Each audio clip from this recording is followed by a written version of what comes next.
Hi everyone, welcome to Vying physics. So guys, आज की video में हम डिस्कस करने वाले हैं CSIR net JRF physics exam को अटेम्प्ट करने का बेस्ट वे क्या होना चाहिए, किस तरह से हम टाइम को मैनेज करें कि जो भी क्वेश्चंस हमें आते हैं वो हमारे छूटे ना, और कुछ इम्पोर्टेंट टिप्स जो शायद आपको एग्ज़ाम क्रैक करने में हेल्पफुल रहेंगी।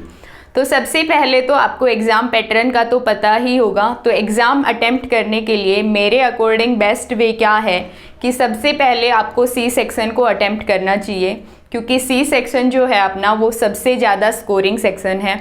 और C सेक्शन को कितना टाइम आपको देना है वो मैंने यहाँ पे लिखा भी है। कितना टाइम आपको देना है, 1 आवर 15 मिनट्स। मैक्सिमम जो टाइम आपको C सेक्शन को देना है वो 1 आवर 15 मिनट्स देना है। और कैसे आपको अटेम्प्ट करना है, सबसे पहले तो आपको उन क्वेश्चंस को अटेम्प्ट करना है जिनके टॉपिक्स पे आपको बहुत ज़्यादा कॉन्फिडेंस है। तो उन क्वेश्चंस को आपको कॉन्फिडेंस रहेगा कि ये क्वेश्चन मेरा ईजिली हो जाएगा, और जो जो क्वेश्चन आपके ईजिली सोल्व हो रहे हैं उन क्वेश्चंस को आप सबसे पहले अटेम्प्ट करो।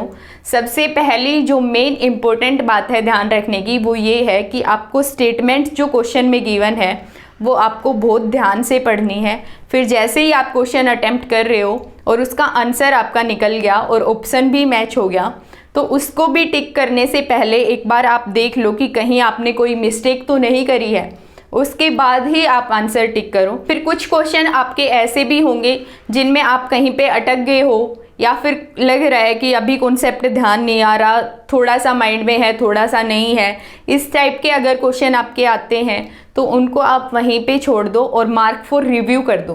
क्योंकि कई बार क्या होता है कि वो क्वेश्चन हम सोल्व करते हैं, टाइम हमारा काफ़ी चला जाता है, और कई बार लास्ट में ऐसा होता है कि वो क्वेश्चन सोल्व भी नहीं होता, तो हम वहाँ पे कॉन्फिडेंस लूज़ कर देते हैं और स्ट्रेस में आ जाते हैं कि ये तो हमने पढ़ा हुआ था और ये भी नहीं सोल्व हो रहा। तो जहाँ पे भी आप अटक रहे हो, जिस भी क्वेश्चन में आप अटक रहे हो, उसी क्वेश्चन को आप मार्क फॉर रिव्यू कर दो और नेक्स्ट क्वेश्चन पे चले जाओ। हो सकता है नेक्स्ट क्वेश्चन ईजी हो, आपका पढ़ा हुआ हो, तो वो आप इजीली सोल्व कर सकते हो, उससे आपका कॉन्फिडेंस लो नहीं होगा।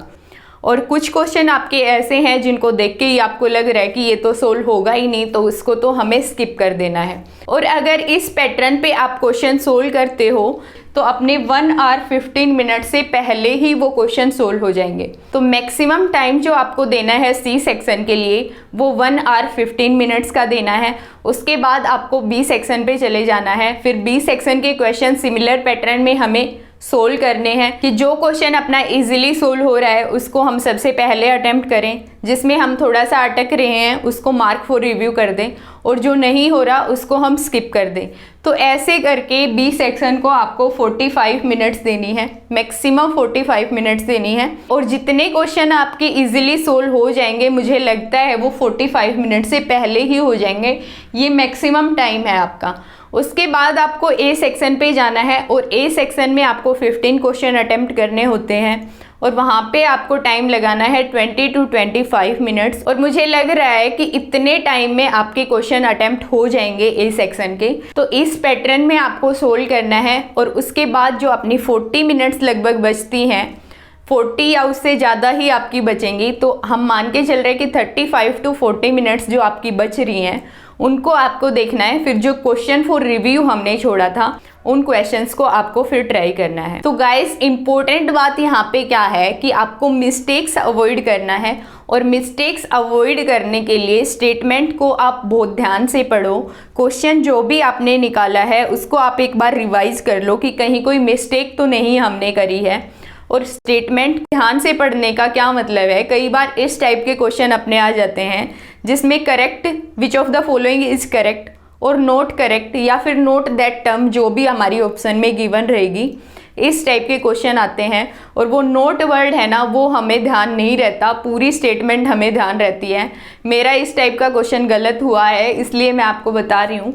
तो उस नोट पे आपको फोकस रखना है। नोट आपको दिख गया, अगर नोट पूछा गया है क्वेश्चन में, तो आप जो आपको पेपर दिया होगा सोल्व करने के लिए उस पे नोट लिख लो पहले, और जैसे ही आप क्वेश्चन सोल्व करते हो तो आपको ध्यान रहेगा कि इसमें नोट पूछा गया है, और उसी के अकॉर्डिंग आप अपना आंसर टिक कर दो। सो गाइज, ये तो अपनी कुछ इंपॉर्टेंट टिप्स थी कि किस तरह से आपको एग्ज़ाम अटेम्प्ट करना है और कौन कौन सी मिस्टेक्स आपको अवॉइड करनी है, और कुछ इंपॉर्टेंट बातें भी मैं आपको बताने जा रही हूँ जो शायद आपका कॉन्फिडेंस बूस्ट करने में और स्ट्रेस लेवल कम करने में हेल्पफुल रहें, क्योंकि एग्ज़ाम का प्रेशर तो सभी पे ही होता है।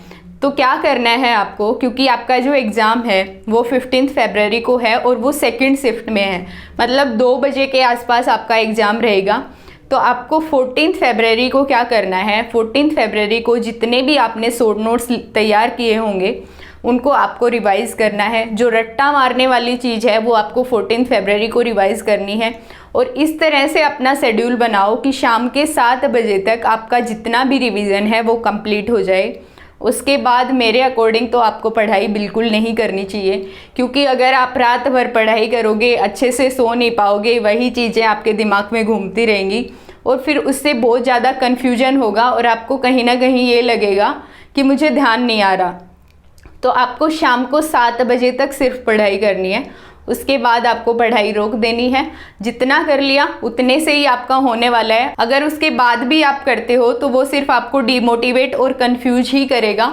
तो मैं बोलती हूँ शाम के 7 बजे तक आप पढ़ाई करो, उसके बाद अपना आराम से खाना पीना खाओ, घर वालों से बातें करो और आराम से अच्छी नींद लो। 7-8 घंटे 9 घंटे तक सो आराम से, और सुबह अपना आराम से उठो, घूम फिर के आओ, फ्रेश व्रेश होके अच्छा ड्रेसअप होके फिर एग्ज़ाम देने जाओ, ताकि आपको कॉन्फिडेंस रहे रिजल्ट आपका पॉजिटिव ही आएगा। B positive and all the very best for your exam. Thanks for watching this video, and if you like, please do subscribe and share with your friends.